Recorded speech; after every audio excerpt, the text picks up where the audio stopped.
요즘 제가 결혼 혹은 가정에 관한 설교하기가 참 쉽지 않은 시대를 만났습니다. 왜냐하면 다양한 환경을 가진 청중들의 민감한 주제이기 때문입니다.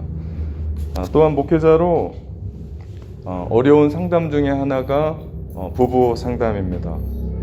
목사님, 이렇게 계속 살아야 됩니까? 아니면 그만 헤어져야 됩니까? 라고 물을 때 목사로서 살아야 된다라고 얘기를 합니다만은, 그럼에도 불구하고 그 대답을 할 수 없는 경우가 많기 때문입니다.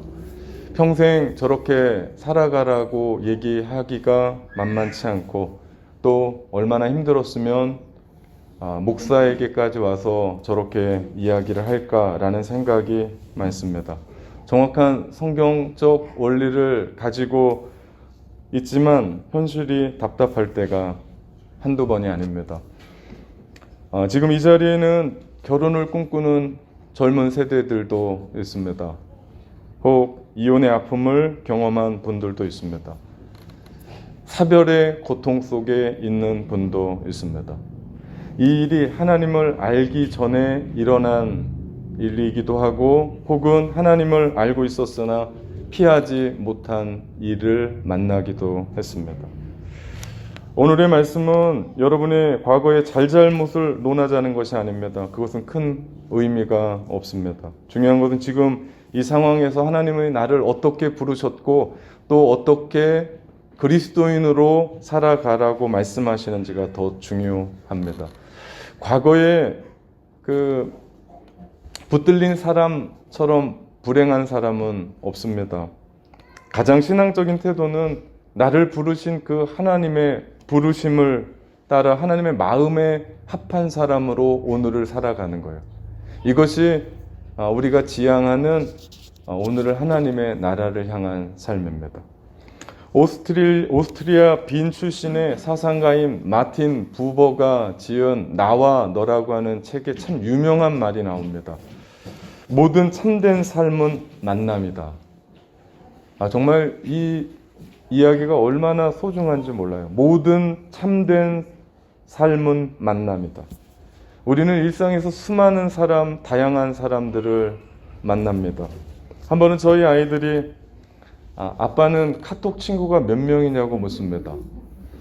갑자기 저도 궁금해지더라고요. 그래서 카톡 친구를 찾아봤더니 746명이었더라고요. 저도 놀랐어요. 아니, 나한테 친구가 이렇게 많아? 물론 그 카톡 친구가 다 저의 친구는 아닐 거예요. 몇 년 지나도 한 번도 인사하지 않고 문자하지 않고 통화하지 않는 사람들도 있습니다. 그런가 하면 어제까지 문자 나누고 함께 통화하면서 친밀한 교제를 나눈 사람들도 있습니다. 인생에는요, 두 종류의 만남이 있습니다. 하나는 주어진 만남이에요. 이 만남은 내가 선택한 만남이 아니에요. 내가 태어나 보니까 엄마, 아빠, 아버지, 어머니가 있는 거예요. 태어나 보니까 형제, 자매가 있는 겁니다. 가족들을 만나는 거죠. 그런가 하면 우리에게는 선택하는 만남이 있습니다. 대표적인 것이 결혼입니다. 그 사상가 마틴 부버가 얘기한 것처럼 결혼의 만남만큼 삶을 참되게 하는 것도 없습니다. 그래서 결혼해야 됩니다. 그런데 결혼만 한다고 참된 만남이 되어지는 게 아니에요. 결혼한다고 온전한 가정을 이룰 수 있는 게 아니고, 결혼만 한다고 행복한 건 아닙니다. 우리가 살아봐서 알고 주변을 둘러봐서 압니다. 남녀가 만나서 사랑하고 부부로 살아갑니다. 참된 만남을 이루기 위해서는 그들 안에 서로를 향한 진실된 대화가 필요합니다. 대화를 통해서 그 둘은 교제하고 서로를 알아가면서 결국 나와 너의 인격적인 관계를 맺게 됩니다. 만약에 나와 너의 인격적인 관계가 맺혀지지 않으면 우리의 삶의 모두는 나와 그것이 돼요.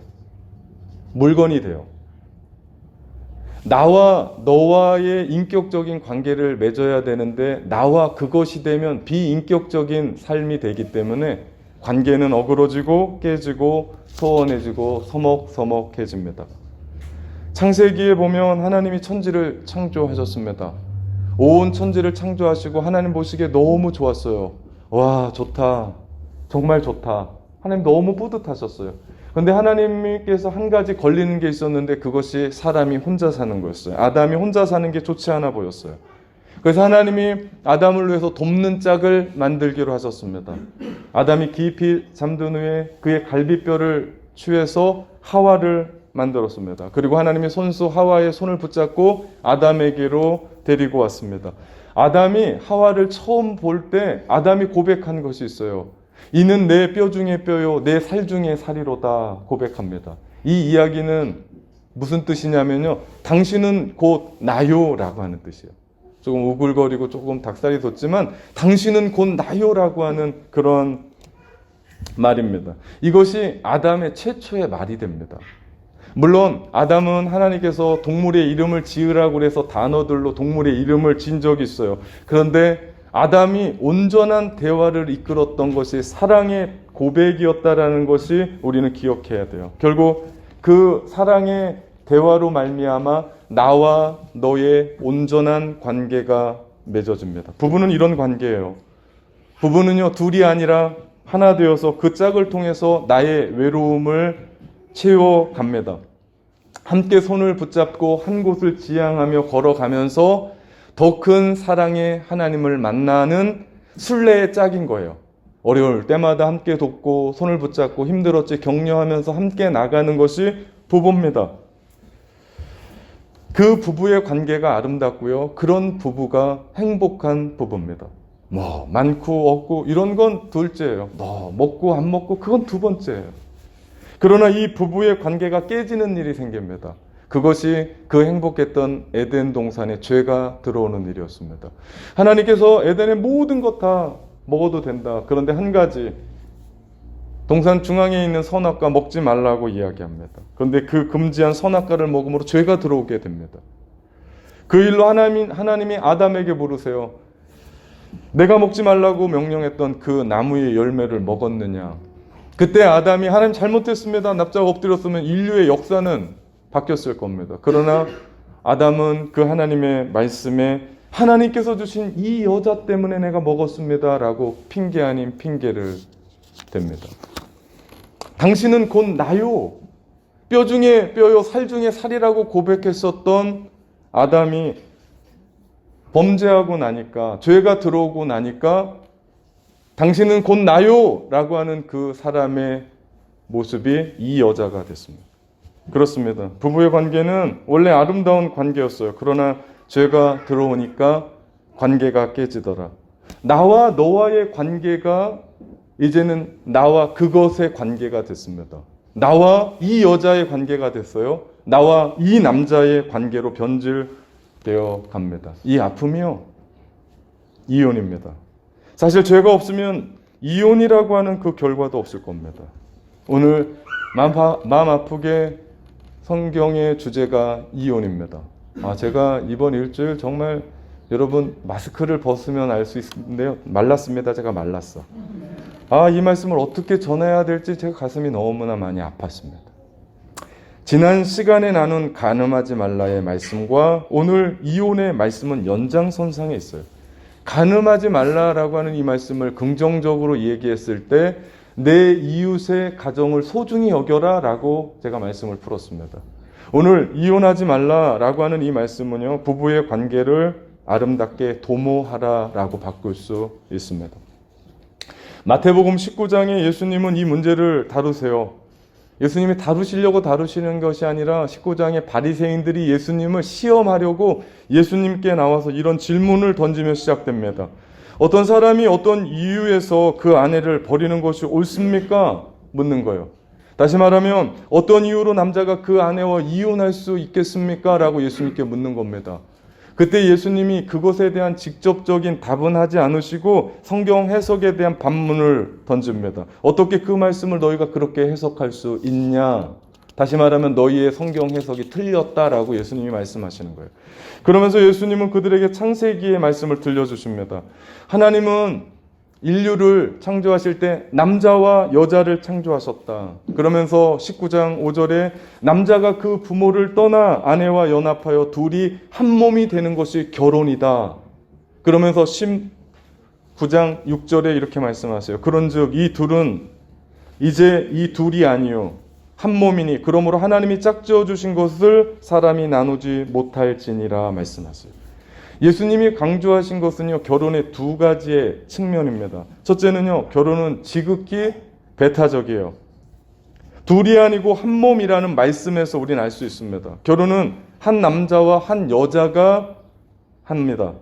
제가 제 아내와 결혼하는 동시에 제가 알고 있었던 모든 여자와의 결혼은 안 됩니다. 허용이 될 수가 없어요.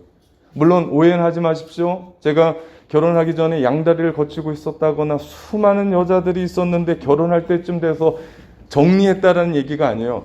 인간 최후 요한이 결혼을 하게 되니까 한 아내를 붙잡고 결혼을 하게 되니까 다른 모든 여자와의 관계는 자동적으로 결혼에 있어서는 어떻게 됩니까? 배제되더라. 이것이 결혼의 배타적인 성격입니다. 일부 다처가 아니에요. 결혼은 한 남자와 한 여자가 하는 배타적인 성격입니다. 그런가 하면 결혼의 두 번째 측면은요, 영구합니다. 영원해요. 그러므로 하나님이 짝지어 주신 것을 사람이 나누지 못한다라고 말씀하십니다. 하나님이 짝지어 주신 거예요. 내가 죽고 못 살아서 결혼한 게 아니라 하나님의 섭리가 그 안에 있는 거예요. 하나님이 짝지어 주셔서 우리로 부부로 살게 하셨습니다. 이걸 나누지 못한다고요. 아내와 연합하여 한 번 연합하고 사는 것쯤이 아니라 계속해서 연합한다. 언제까지입니까? 죽음이 우리를 갈라놓을 때까지. 그때 바리새인들이 예수님의 이 말씀을 듣고 또 다른 질문을 던집니다. 모세는 이혼 증서를 주어 버리라고 하지 않았습니까? 라고 묻습니다. 오늘 그 이야기가 31절입니다. 누구든지 아내를 버리려거든 이혼 증서를 줄 것이라 말했으나 아니라는 거죠. 결혼한 자는 서로 나뉠 수 없지만 예외적인 부분을 이 이혼에서만큼은 둬요. 살인하지 말라, 간음하지 말라 이런 데에는 예외가 없어요. 정확합니다. 그런데 이혼하지 말라에 대해서는 예외의 원칙을 줍니다. 그 규정이 신명기 24장 1절에 나와요. 사람이 아내를 맞이하여 데려온 후에 그에게 수치되는 일이 있음을 발견하고 그를 기뻐하지 아니하면 이혼 증서를 써서 그의 손에 주고 그를 자기 집에서 내보낼 것이요 라고 말씀합니다. 모세는 아내에게 있어서 수치되는 일이 발견되면 이혼 증서를 주고 이혼할 것을 허락합니다. 그런데 문제는 이 수치스러운 일의 개념이 뭐냐는 거예요. 도대체 어디까지 수치스럽다라고 하는 것을 얘기해야 되느냐는 겁니다. 이런 개념이 너무 포괄적이었기 때문에 남자 중심의 가부장적이었던 유대 사회에서는 율법 조항이 악용됐습니다. 누구에게 편하게? 남자에게 편하게. 예수님 시대의 바리새파에 두 가지 파가 있었어요. 하나는 보수적인 힐렐파, 또 하나 파는 진보적인 힐렐파, 또 하나는 보수적인 샴마이파가 있었어요. 보수적인 샴마이파는 이혼은 간음 외에는 절대 안 된다고 못을 박았습니다. 그런데 진보적이었던 힐렐 학파에서는 간음 외에도 어떤 이유로도 이혼은 가능하다. 도대체 어떤 이유가 있을까라고 자료를 찾아봤더니 심지어는요, 아내가 음식을 태우면, 그럼 제 아내랑 벌써 냄비까지 다 태운 사람이니까 이혼을 옛날부터 했어야 돼요. 아내가 수다스러우면, 말이 많으면. 제 아내가 요즘 50이 되니까 막 말이 많아지기 시작했습니다. 시부모에게 무례하면, 아내의 외모가 마음에 들지 않으면 사소한 부부싸움에도 이혼의 사유가 된다라고 이야기를 했습니다. 그러다 보니까 이혼이 쉬운 거예요. 너무 쉬운 거예요. 남자 편에 있어서 너무 쉬운 거예요. 남자가 여자를 노예처럼 지배하게 되는 폐단이 난 거예요. 그렇게 폐단 안에서 피해자는 고스란히 여자 몫입니다. 약자인 여자의 몫이에요. 그래서 예수님은 음행한 이유 아니고는 아내를 버리는 것 절대 안 된다고 못 박으신 겁니다. 모세의 율법의 의도는 수치스러운 일이 발견되면 무조건 이혼 증서 쓰고 이혼해 버려라라고 하는 얘기가 아니에요. 다만 불가피하게 이혼하게 되면 이혼 증서를 써서 여자를 보호하라는 측면입니다. 왜냐하면 이혼 증서가 없으면 여자는 친정에 돌아갈 수가 없었어요. 재혼할 수도 없었습니다. 이 말은 그 당시에 모든 경제권은 남자가 지고 있었어요. 여자는 일도 못했습니다. 그러다 보니까 그것이 없으면 여자는 죽어야 돼요. 굶어 죽을 수밖에 없습니다. 어떻게 할 수가 없습니다. 그런 약자를 보호하고 배려하기 위해서 만든 조치였는데 세월이 지나면서 율법의 근본 정신은 온데간데 없고 허락과 양해 사항이 남편의 권리인 양 돼버리면서 남편이 아내가 마음에 들지 않으면 그냥 이혼증서 써주고 버리는 일들이 허다했습니다. 그것을 막으려고 모세가 그 이야기를 한 겁니다. 하나님이 말씀하신 거죠. 하나님의 본래의 뜻은 둘이 합하여 한 몸이 되는 거예요. 그리고 그 누구도 결혼의 연합을 깨트릴 수가 없습니다. 그 누구도.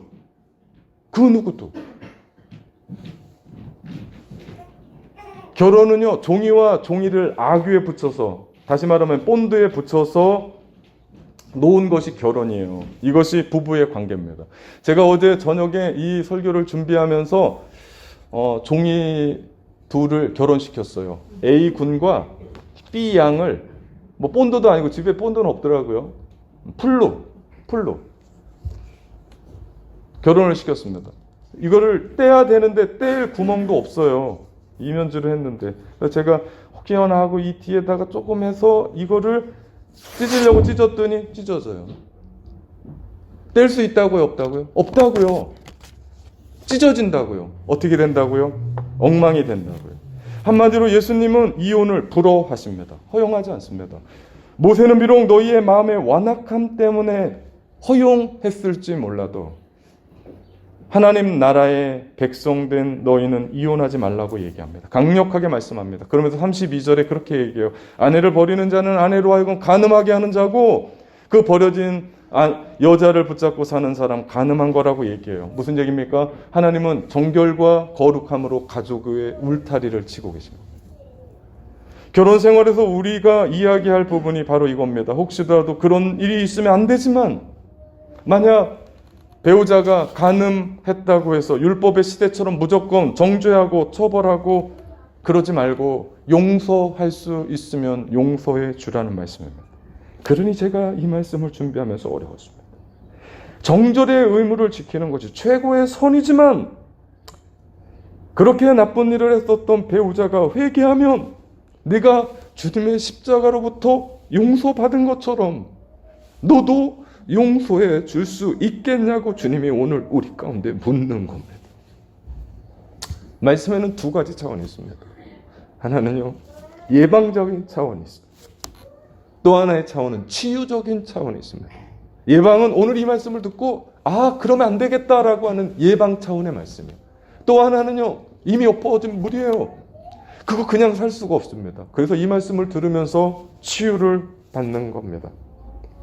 오늘 산상수훈의 말씀이 이 둘 다에 해당되는 말씀입니다. 즉 예방도 해야 되지만 잘못된 부분 안에서 하나님 안에서 우리도 치유를 받아야 됩니다.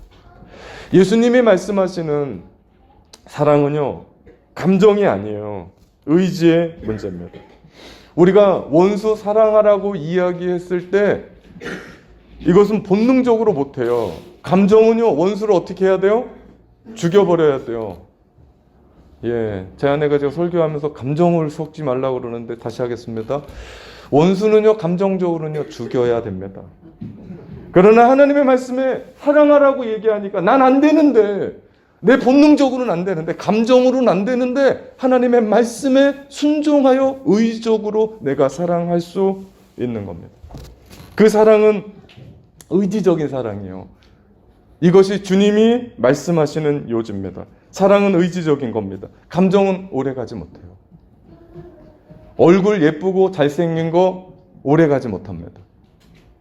어떤 세미나를 들었더니 얼굴 안 예쁘고 못생긴 건 더 못 간다고 얘기하더만. 제가 웃겼습니다. 그 얘기들. 오래 못 가요. 아무리 예쁘고 아무리 근사한 거 오래 못 갑니다. 그러나 성숙한 인격을 가진 사람은요, 하나님의 말씀에 의지해서 사랑하기 시작하는데 변함이 없어요. 한결같습니다. 그러니까 결혼 생활이 그 사람이 대단해서가 아니라 하나님을 믿는 믿음 안에서 그 말씀을 붙잡고 살아가기 때문에 변함이 없는 겁니다. 설사 배우자가 중대한 실수와 허물이 있다 해도 용서하고 용납하며 살아가는 거예요. 결혼은 하나님을 중심으로 한 영원한 언약으로 은혜의 원리가 작동되는 곳입니다. 제가 만약에 우리가 1000년 산다면 제가 이런 설교하지 않습니다. 우리가 살 날이 얼마 많지 않아요. 1000년 산다면 100년에 한 번씩 이혼하고 다시 결혼하라고 얘기하고 싶어요. 근데 우리가 고작 살아도 80년 살아요. 그것도 병원 안 가고 건강하게 사는 삶은 또 그렇게 되지도 않아요. 근데 내 마음의 감정 때문에, 내 마음의 아픈 것 때문에 여러분 그거 내려놓잖아요? 그럼 더 아픔이 와요. 속 시원할 것 같은데 절대 속 시원하지 않아요. 제가 그런 사람들 만나면서 마음 아픈 게 그겁니다. 목사님 그럴 줄 알았으면 제가 그러지 않을 거려. 예수님의 이혼 불가 원칙에 대해 여러분도 깜짝 놀라지만 제자들이 더 깜짝 놀랐어요. 그래서 마태복음 19장 10절에 제자들이 그런 얘기예요. 그럼 결혼하지 않는 게 좋겠습니다. 제자들도 알았어요. 하나님의 말씀대로 뜻대로 결혼 생활한다고 하는 그 유지가 그렇게 힘든다라는 걸 알았습니다. 너무 어렵다라는 거죠. 그러나 오늘 하나님의 나라로 살아가는 우리는 결혼의 신성함을 깨닫고 무슨 얘기입니까? 하나님의 뜻대로였어요. 하나님이 개입하셨어요. 하나님이 우리에게 인도해 주셨어요. 하나님이 중매서 주셨어요. 하나님이 맞게 해주셨던 짝으로 여기까지 오게 된 겁니다. 그렇다면 우리의 사명은요, 그 가정 지키는 거예요. 눈물 나도 그 가정을 지키는 거예요. 아파도 그 가정을 붙잡고 나가는 거예요. 하나님이 그거 보시지 않을까요? 이렇게 사는 것도 힘든데 그 가정 붙잡고 살아가는 것 하나님이 우리를 그렇게 보시지 않을까요? 감정이 아니라 의적인 사랑함으로 가정을 지키고 부부의 사랑을 도모하며 살아가는 거죠. 이것이 오늘을 하나님의 나라로 살아가는 삶입니다. 그러고 보면 우리가 하나님의 나라로 살아간다는 게 그렇게 거창한 게 아니에요. 내 삶에 주어진 부부의 관계를 좋게 하는 거예요. 말 한마디 따뜻하게 하는 거예요. 커피 한 잔의 여유를 가지고 함께 대화하는 거예요. 자녀들이 어떻게 커가는지에 대해서 함께 대화하는 거예요. 지금까지 믿음으로 살아왔으니 이 어려움 이기고 또 믿음으로 살아갈 것을 이야기하는 겁니다. 이것이 오늘을 하나님의 나라로 살아가는 삶이에요. 부부관계만 잘 지켜도 우리는 오늘을 이 땅에서 하나님의 나라로 살아갈 수 있습니다. 영화 이야기를 하면서 설교를 마치려고 합니다. 캐스터웨이입니다. 무인도에 표류하게 된 척 톰 행크스가 주연을 맡았습니다. 그가 섬에서 무료함을 견디다가 바다에서 떠내려온 배구공 하나를 붙잡고 이름을 윌슨이라고 져주고 대화하면서 하루하루를 견딥니다. 원래 배구공은 물건 아닙니까? 그렇기 때문에 그 물건은 나와 그것이 돼야 돼요. 그런데 우리 척이 대화를 통해 인격적인 관계를 맺으면서 배구공과 나와 너와의 인격적인 관계를 맺습니다. 영화의 마지막 척이 무인도를 극적으로 탈출하면서 조류의 흐름에 배가 흔들리면서 윌슨이 떠내려가요. 잘 못 봤습니다. 그러다가 윌슨이 저만큼 떠내려가는 것을 보고 그 바닷물에 들어가서 그 윌슨을 붙잡으려다가 더 점점점 조류 때문에 밀려가는 윌슨을 보면서 이 톰 행크스 척이 울부짖으며 I am sorry 윌슨이라고 했습니다. 정말 처절합니다. 마치 자기의 너무나 사랑하는 누군가를 잃어버린 것처럼 그거 못 잡은 것 때문에 너무나 안타까워서 소리를 지르는 그 장면이 눈에 선합니다. 지금 여러분의 관계가, 부부의 관계가 이렇습니까? 그렇게 부부 안에서 참된 만남을 지속합니까? 붙잡아야 되는데 붙잡을 수 없어서 I am sorry 윌슨이라고 이야기하면서 나는 당신이 필요하다라고 외칩니까? 그렇게 소통해가고 진정한 대화를 나누고 있습니까? 이것이 부부의 관계입니다. 나와 너와의 인격적인 관계 속에서 부부로, 사랑하는 부부로, 아껴주는 부부로, 너 없이는 못 산다라고 하는 부부로, 죽기까지 사랑하겠다라고 약속하여 결혼한 그 부부로 오늘을 살아가는 삶, 이것이 오늘을 하나님의 나라로 살아가는 삶인 줄 믿습니다. 사랑하는 참된 가족 여러분, 아름다운 부부의 생활을 영유하며 오늘을 하나님의 나라로 살아갑시다. 아멘.